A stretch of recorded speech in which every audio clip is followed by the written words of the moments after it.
Ammeter. এর ঠিক বিপরীত কথাগুলো লিখে নাও। অ্যামিটার দ্বারা আমরা কি পরিমাপ করি? ভোল্টেজ পরিমাপ করি না, বা পাওয়ার। কোনোদিন অ্যামিটার দিয়ে কারেন্ট পরিমাপ করছো কেউ? আন্দাজে একটা বলে দিলাম। আমাদের এলাকায় তো অ্যামিটার দিয়ে ভোল্টেজ পরিমাপ করে গো। আচ্ছা যাই হোক, তাহলে অ্যামিটারের ইন্টারনাল রেজিস্ট্যান্স কত? ও ইন জেনারেল এটা সিরিজে কানেক্ট করতে হয়। প্রথম প্রশ্ন কথা, ইন জেনারেল এটা রেজিস্ট্যান্স বা কারেন্ট লোডের সাথে কিসে কানেক্ট করব? সিরিজে। এখন প্রশ্ন হলো যে কেন? উত্তর হলো যে ইন আইডিয়ালি বা থিওরিটিক্যালি অ্যামিটারে ইন্টারনাল রেজিস্ট্যান্স কত?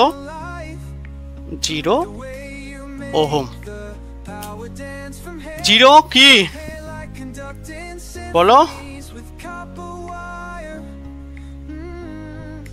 এই যে ইলেকট্রিক্যালের ভাষায় যদি এরকম শুধু একটা কন্ডাক্টর বা কেবল থাকে বা ওয়্যার থাকে, ওইটাকে আমরা কি বলবো? শর্ট পথ। কি পথ?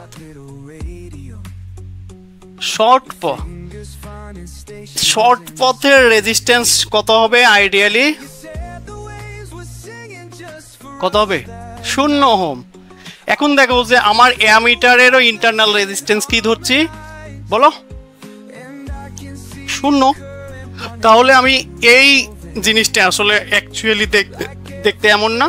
এই যে এই জায়গাটা যদি আমার অ্যামিটারের হয়, তাহলে এই জায়গাটাও আমার শর্ট হয়ে যাচ্ছে। কেন? কারণ ওর তো ইন্টারনাল রেজিস্ট্যান্স কি? 0। এই জন্য দেখো যে আমার যখন অ্যামিটার লাগাচ্ছি, একে আমার কোনো ধরনের কারেন্টকে বাধাগ্রস্ত করবে? কারণ ওর তো রেজিস্ট্যান্সই নাই, ও তো বাধাগ্রস্ত করার প্রশ্নই আসে না। এখন দেখো যে তাহলে আমি প্যারালালে লাগাইলে কি সমস্যা? রে কি সমস্যা বলো? এই যে ধরো এটা আমাদের রেজিস্ট্যান্স, তাহলে এর প্যারালালে লাগাই দিলাম কারে? অ্যামিটারকে।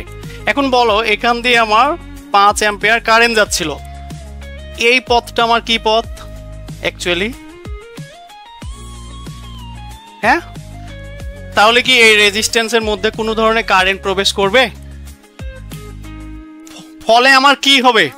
ফলে কি হবে? এই রেজিস্ট্যান্সটা অ্যাকচুয়ালি ভ্যালুলেস হয়ে যাবে এবং সার্কিটের সমস্ত হিসাব নিকাশ পাল্টাই দিবে। যে কারণে আমাদের কি অ্যামিটারকে কোথায় লাগানো যায় না? প্যারালালে লাগানো যায় না। আর ভোল্ট মিটারকে কোথায় লাগানো যায় না? সিরিজে লাগানো যায় না। যদি প্রশ্ন করে কেন, উত্তর আশা করি এরপরে দিতে পারবা না। পারবা?